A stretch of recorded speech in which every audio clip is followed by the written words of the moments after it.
Hello, welcome to Where Are We Wednesday. I'm Jorie Walters, your host. Today we are in the Kankakee County Museum, and I am finishing up some of the last galleries to show you in the museum here.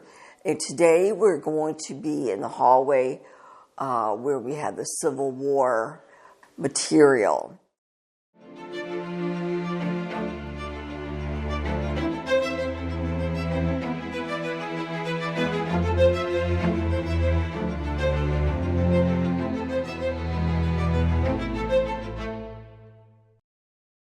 Before I get started on showing you the exhibit, I want to show you something. This book was prepared by some people here at the museum, and it lists a whole lot of information on all the men who served in all the areas during the Civil War. This book is not for sale, but it is in our research area. And you're welcome to make an appointment with me and come and look at it if you are wanting to do any sort of research. And as well, I'm going to talk about the Anderson prison camp. James Dennison was a captured soldier here from the area, and he was in this camp in Mississippi. We do have this book for sale in our bookstore gift shop. We also have the original diary in our collection if anybody wants to look at that or purchase the book or do any other type of research for Civil War. I have a lot of information and a lot of original documents as well. The Civil War started in 1860. The South wanted one thing, the North wanted another thing, but we have a lot of people from our area who contributed to this. I'm going to give you a little bit more tailored to what people of Kankakee names and places where they went during the war. 1,700 men met at this camp. And people who live in Bradley, Bourbon, and Kankakee, I'm sure are very familiar with it. If you're familiar with Brabant Boulevard from Schuyler to Kinsey, Route 50, that stretch of Brabant Boulevard, but where the woods are more towards the creek, there is a subdivision there. That's where the old fairground was after this, and that is where they met up at this camp. John Paddock received permission from Governor Yates to set up this military camp. John Paddock was one of the big names from our area who was involved in the Civil War. As you can see, Kankakee had a lot of volunteer infantry regiments. The big ones were the 76th, and that one went to the Union Army. Alonzo Mack from our area was the first colonel in that one. The 113th Illinois Volunteer Regiment. Local men, they went to Mississippi, Kentucky area, and that is where James Dennison was captured and went to the end of Andersonville prison, and that was the book that I showed you. We have his original leather-bound diary that he wrote in by the 12th and the 16th Illinois Cavalry Regiments fought at Gettysburg. And our very own Gabriel Durham, a young lad, was the first to die on the battlefield at Gettysburg. And then another gentleman also was in this area, Edward Levasseur.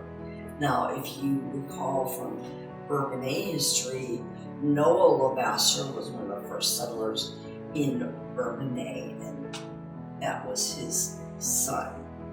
Now we have several gentlemen up here whose photos are up here.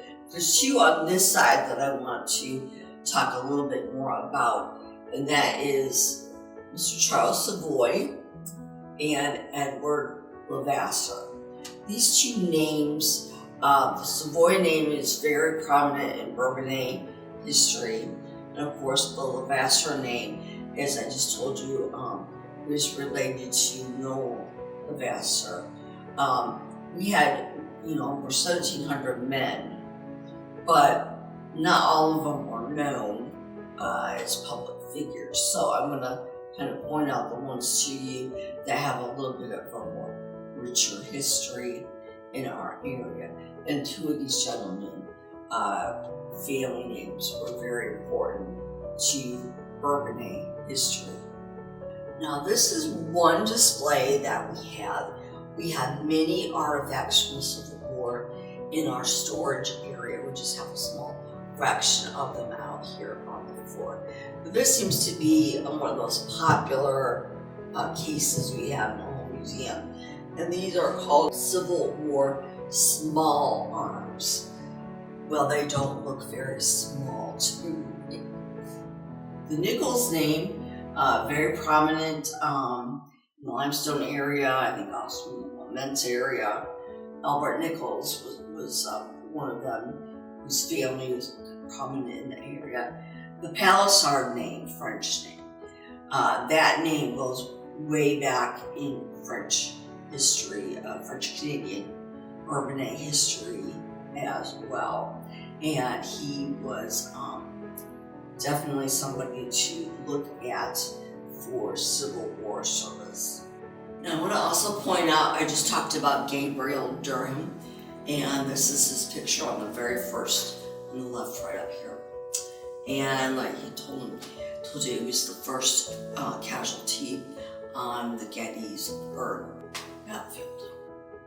One of the most fascinating areas of the Civil War that especially young kids are just fascinated with was the surgical items that doctors used on the battlefield and the way that they did surgery on the battlefield. Now we think of surgery today as risky, but there's a lot of safeguards that doctors use in the surgery, in the surgical room. Now, they didn't have any of that back then. So we have learned a lot in our medical history from what they did and didn't do on the battlefield. Now, these are some of the surgical tools that you would have seen. They did a lot of amputations with no morphine and no kind of anesthetic. They would try to keep, as many limbs as they could, but sometimes some of the things that were shot at the soldiers would just injure them to the point where they could not save them or save all of their limbs. And this section of our display is more in depth about Anderson Prison Camp. That was in Mississippi, and James Dennison was one of the people from our area who was captured, and he was in that prison for a quite a long time. And that prison was definitely something that he would not forget very much. A lot of death and hunger and poor treatment all around. Many of you may have heard about the GAR, or the Grand Army of the Republic. Now that was formed after the Civil War by 1866, and that was formed by Union soldiers who wanted to reunite, and that was founded in Springfield, Illinois. That lasted for quite a while, 100 years, until 1956 when it disbanded. Now we have a local post for the GARs that we did. It was called the Whipple Post, and that was formed 1884 by 38 Civil War veterans from Kankakee County, and Lewis Whipple was one of those people, and he was the one who founded it.